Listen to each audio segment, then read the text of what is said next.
Your relationship with Peter Dinklage's character in the movie is so sweet. Tell me about working on that and developing it. He said he sought you out. He wanted to get to know you.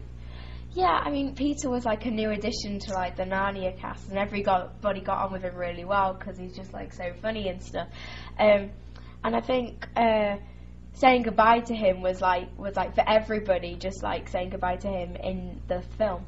So, but I think that Lucy and Trump can develop a really close relationship because they're always kind of saving each other or like stopping each other falling or something, and that kind of builds up into quite a nice friendship. And also I think Lucy feels like he's almost, I don't want to sound mean, but he's almost like replacing Mr. Tumnus. She's got another Narnian friend who's like really close to her. Right. Well, you have one of the biggest, hardest to watch scenes in the movie when you have that tremendous sword fight with that mean king. I was thinking, please don't hurt him, you know? I mean, how was it doing that scene for you?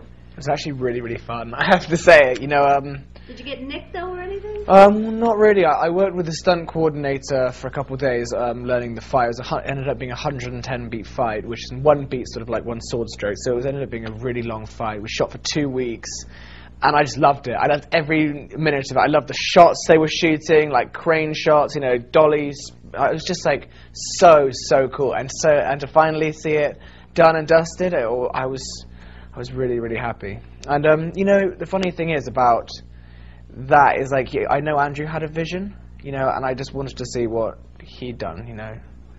I have to ask the three of you that. Last night was the first screening, first time you guys actually got to see it. How did that feel for you? I'm still quite speechless about it, actually, because when you watch something that you've been involved in for such a long period of time, condensed into 2 hours, it's hard to sort of watch it just as a narrative movie. I was still imagining being in New Zealand at this point or the sets in Prague at that point, so I think I need to see it again. But it was really exciting to see. I think we were all very nervous and I was very pleased with it. I think fans should go there, turn up and see something completely new, a different Narnia. I mean, this is 1,300 years later, so in a physical sense it's more mature, you know. We've grown up. All the people from all the crew came back, and they had a starting block to start off with and just to work on top of.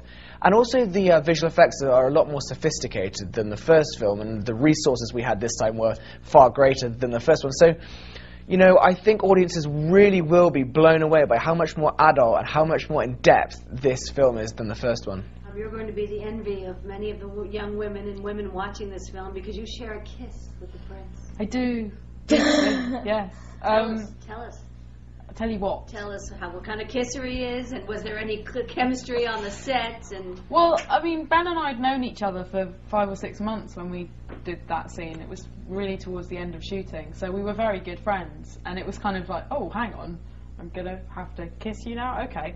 And on top of that, it was in front of sort of 200 extras and my surrogate brothers and sisters. So it was interesting, and I thought it was going to be really awkward, but it wasn't at all. I mean, everyone was very professional about it. It wasn't your first kiss, I hope. No. No.